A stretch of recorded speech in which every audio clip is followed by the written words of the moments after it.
just want the money! You guys walk away! We won't kill you! Hi, I'm Johnny. This is Johnny Likes, the show where I talk about movies that I like. Today, I'm talking about an action thriller from the turn of the century that didn't do too well commercially or critically. Today, Johnny likes Hard Rain.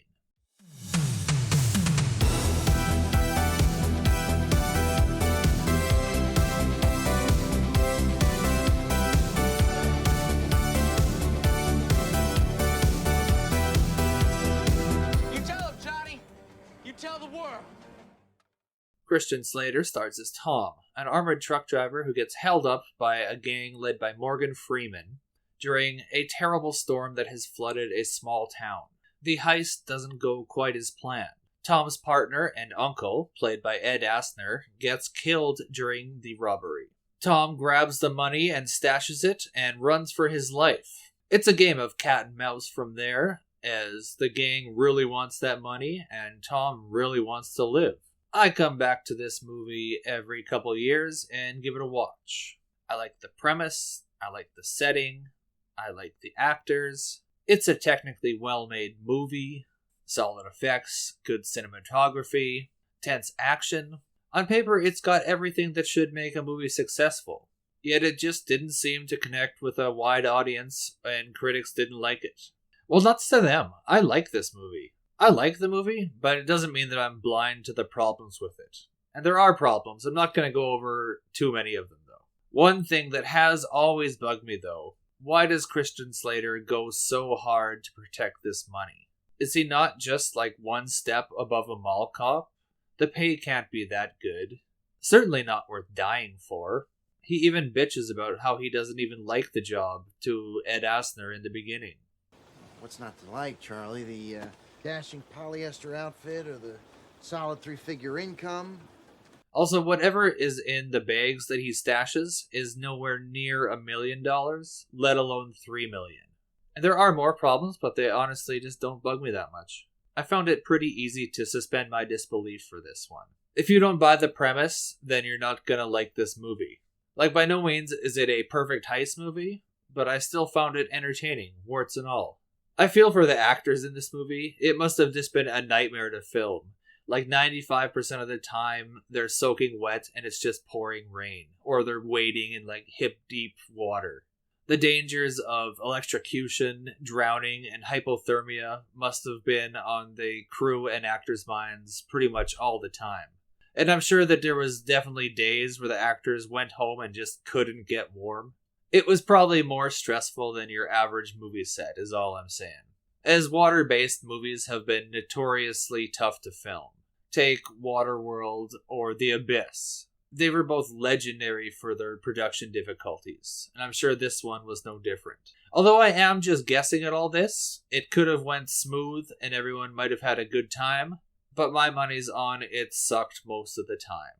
For the most part, I liked the acting in this movie. My only real problem was with the chemistry between Christian Slater and Minnie Driver, as in there was none. Guitar, Eddie Money, and the soundtrack to Footloose. Really? Oh my God. This is my car from high school. I actually got the feeling that they couldn't stand each other. Everyone else was at least decent. Freeman's character was the most complex of anyone. Luckily, as he is by far the best acting talent here. His character Jim isn't a violent man by nature, and the robbery wasn't supposed to be violent, let alone turn into a manhunt. But he's come to terms with his choices, and he seems like he will follow through with the threats that he makes. Nobody likes this particular turn of events, Kenny. But we have a choice. We can deal with it or we can walk away. There's a lot of money out there, so I choose to deal with it. Randy Quaid. He gets a bad rap. Even though in the last few years, yeah, sure, he's lost his mind. His acting has always just been a little bit underrated in my book. And I 100% bought him as the small-town sheriff who's actually a pretty decent cop. So, are we all gonna die? Yeah, we're all gonna die. Just not yet. What the hell did you do that for? I don't like to carry around that much cash, you know? Wayne, use your head for something besides wearing your hat. If he hadn't hid the money, they'd have killed him too. Story time here.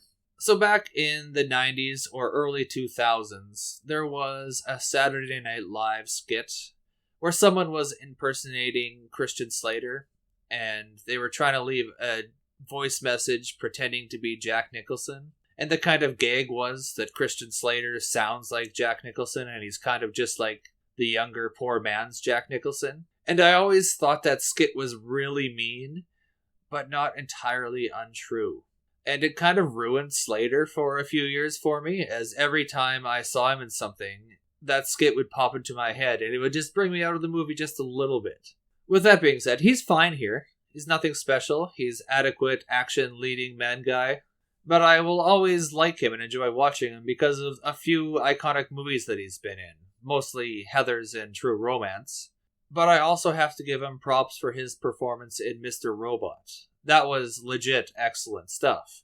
If you never saw that show, it's 100% worth it. It's one of the best shows out there, period. So I miss mid-budget action thrillers such as this. They still get made, but not as often as the era when this came out. And there are several examples of this kind of action thriller that came out during the same time period that I have some mild nostalgia for. And much like this one, these movies never really did find their audience. None of them are great, but they're all like between a 3 and 4 out of 5. Your Reindeer Games, your Heist, your Palmetto, your Snake Eyes. That's what I mean by like mid-budget action thriller. And they're what I would consider matinee movies. Like I wouldn't pay full price or see them on opening weekend, but I would go to the cheap theater a few months later and see them in an afternoon in like a heartbeat. I miss the cheap theater in my city, by the way.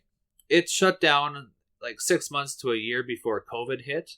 And it wasn't even because of financial reasons. It's because the stupid mall didn't want to renew their lease. And I used to go to the movies all the time, and now I only go if it's something really special. If that theater was still around, I think I would go to movies a little bit more often. And if movies didn't just go directly to streaming like a month after they get released to theater. Alas, the world does change, and I guess that's just the way things are now. Anyway, I'm going to give this a 3.25 out of 5. It's not spectacular, but I did enjoy it, and I would give it a light recommendation. I think that it was a technically well-made movie. It had a good premise, pretty good action scenes, and some decent performances. But it was also hampered by some believability issues, and the plot can be picked apart fairly easily if one is so inclined. But I'm Johnny Likes, not Johnny picks apart action thrillers from 25 years ago. Not today, anyways. So other stuff to check out if you like this. Maybe check out Daylight. I haven't seen this since the theater. I have no idea if it holds up, but I remember it being pretty decent. Ransom, the Mel Gibson, Gary Sinise one. Now this was great 20 years ago. Again, I haven't seen it in some time, so I'm not sure if it still holds up, but it was good then. And Reindeer Games. I mentioned it earlier. It's got Ben Affleck. It's got Charlize Theron. It's got a robbery. It's got double crossing. It's at least as good as this. So, what did you guys think of Hard Rain? What do you want to see me talk about next? Let me know in the comments, and if you could do me a favor and like and subscribe. It's quick, free, and relatively painless, plus it really helps me out. Thanks for watching me talk about movies for a little bit, and you can tune in next time to see what else Johnny likes. Probably just see us better. So we can't see it all. Now listen up. This is my retirement fund. Don't anybody screw it up. You hear me, Kenny?